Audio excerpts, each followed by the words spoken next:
Hi everyone, I'm Alicia Kraus and I am here with Debate Recap. I thought about doing this yesterday, but then when I woke up yesterday, I was like, was that a fever dream? Was it a nightmare? Did America really have to go through all of this? And then I realized, yes, we did. And yes, these are our candidates. And yes, my GIF that I've been posting for the last year of the two old guys from Grumpy Old Men going, huh, and yelling at each other was pretty much accurate about the debate. If you've watched my Instagram stories, you've seen some funny posts and memes. My mom is team Tyler Perry as Medea being the moderator for the next debate. I think a lot of people were saying any mom that has had to homeschool and distance learn during the the COVID situation would be better at a debate. I mean, it's kind of true. Like I walk in the room and our girls, if they're up to no good, like you give them the mom look and they stopped doing whatever they were doing.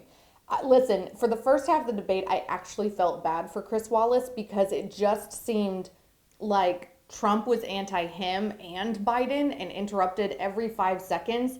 And then Biden seemed like a grandpa at a nursing home that was like, you're a jerk and you're a liar and you're a clown. And then, of course, Trump with his interrupting and name calling that I was like, I don't know of any debate moderator that could have gotten them in line. In the second half of the debate, I was totally annoyed with him. I mean, there are things that he was asking related to the 1619 project and race relations in the country, and Trump should have been able to answer those better. I was actually quite disappointed that it was a layup for him, or it should have been a layup for him, that he utterly failed. When Biden said that Antifa was just like a thought group and not an actual group, I mean, I think most people around the country, including suburban moms, that I don't know at this point if they're actually going to turn out, although I hope they do. We're going, wait a second, you mean Antifa, who destroyed Kenosha, Wisconsin, Seattle, parts of LA, New York City, going up and harassing people eating dinner in St. Petersburg, Portland, where we had to send in the feds because they had a whole city on their own where they ended up murdering people. Yeah, that's just an idea. It's not a terrorist organization. Okay, Joe. I mean, my husband, I think, laughed for the first half of the debate, and then the second half of the debate was like, how is this real? And just sat aghast at what was happening. Thank God the girls were not in the room because I don't know how I would have explained to them this is the president of the United States and this is the guy who wants to be president of the United States. There were missed opportunities by both candidates. I think there was a missed opportunity by Chris Wallace. Of course, Fox News has released a statement praising him and all of their primetime lineup for the job that he did. Of course they're going to do this. I think people were like eye roll emoji at this yesterday, but they had insane ratings. I mean, a lot of people tuned in. I think it was almost 18 million people on Fox News alone. Other people, of course, were able to watch on streaming because, in case you didn't know, like legally, things like the State of the Union address and presidential debates have to be available for all platforms. So even though it was Fox News that was hosting it because it was their Sunday show guy, Chris Wallace, doing the coverage and the debate moderation, everybody and their brother had it. I think that Dana Bash, I was kind of surprised when she said it was a bleep show, a poop emoji show. I kind of expected more of someone of her caliber of reporting, even though I know she leans to the left. But I don't disagree. It was insanity, and I don't think that it won anyone over on either side. I think the Biden people are still the Biden people. I think the Trump people are still going to be the Trump people. And I think, unfortunately, if you're an average American voter that was uncertain going into this, you didn't walk away with any answers. I mean, something that I tweeted during the debate that I still hold true, especially after reading everyone's kind of reactions to it in the last 24 hours, is that people in this Twitter sphere are very politically savvy. People in the Twitter sphere tend to be in the Beltway or in media, right? Meghan McCain often posts about the small percentage of the American population that actually is on Twitter. I think it might be as low as something like 1%. And so in the Twitter sphere, if we can't figure out with people that work in politics and media and do legislation and PR and that kind of stuff for a living, what the heck those guys were saying, or I can't even walk away with a policy that the guy that I plan on voting for said that he agreed with or was going to implement or help us get out of. There's been some good people like my girlfriend Simone Boyce over at NBC who have done some legitimate fact checking, calling out both of the guys. I think something that, one of Trump's best lines of the night was actually the 47 months versus 47 years about Joe Biden. And I think Joe Biden tried to get some zingers in there, but I don't really know that he was able to. He tried to attack Trump on the economy, but I think everybody, right, left, and center is able to recognize, like, pre-COVID, our American economy was booming, and African Americans and women were actually seeing an uptick in their economic, success and job availability versus losses during the Obama administration. But once again, did anybody really hear that? Because it was like 90% Biden interrupting, 99.9% Trump interrupting, and Chris Wallace also just losing control of everything.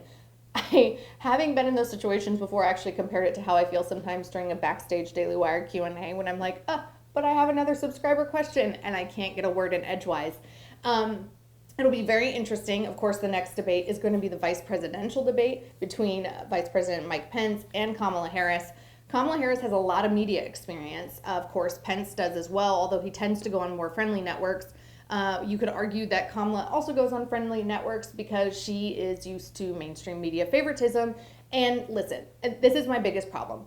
If you have an issue with the questions that Chris Wallace asked, I understand, which goes to, and I also tweeted this out, everybody that said that Chris Wallace is a Fox News far-right person that shouldn't be picked for a presidential debate is clearly wrong. The guy is good most of the time at doing his job and asking tough questions of people on both sides of the aisle.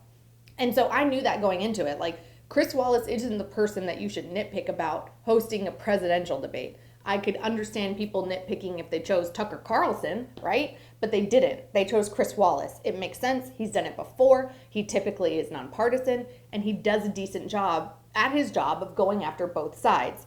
But another thing is, like, I get extremely disappointed when Republicans walk into these situations expecting to be treated fairly. I think a thing that pops into my head is, of course, Mitt Romney during the Candy Crowley moderated debate when he is going after Barack Obama, rightfully so, for what the heck happened in Benghazi, right? And Candy Crowley's like, that's not true.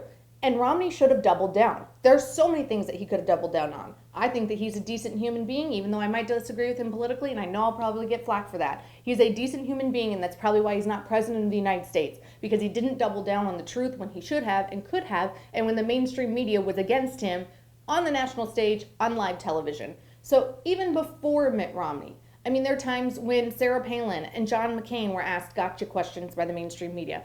Republicans at any level of office, conservatives especially, just expect the low blows. Expect the tough questions. Expect the gotcha setups. Expect to walk into a debate and know that that guy's your enemy. And Trump's problem was that he seemed unprepared for it. And he, from the get-go, instead of just seeing where the debate went and having prepared answers, he knew, and it's like it got to him, that Wallace was against him. And so therefore, he was just going to go after Chris Wallace and not even let him get a question out.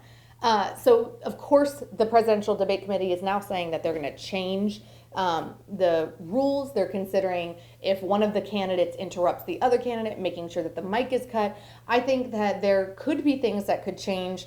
I think it is sad that we live in 2020 and these are our potential leaders of the free world that have to have their mics cut like they're morning shock jocks. It just is unbelievable to me. But I actually think the better idea isn't to cut someone's mic after they interrupt. They should do a Staples, like, red buzzer button. No, I kid. But what they should do is just, if the question isn't directed to you and it is that candidate's allotted 2 minutes to answer, just silence the other guy's mic automatically. I think you're going to get into problems on both sides if you only silence the person that's interrupting, because both sides are going to be like, well, Trump interrupted and his mic wasn't cut, or Biden was interrupting and his mic wasn't cut, and it's just going to create issues. Just keep it muted unless they're talking in their 2-minute time where the question was directed at them, and then obviously open mic for the back and forth. It also goes to, like, I'm not anti-debates, but I prefer town halls. And of course, town halls are very regulated and the people are invited ahead of time, and understandably the Secret Service has to do background checks on everyone, and typically the networks and bookers and producers are reviewing everyone's questions ahead of time.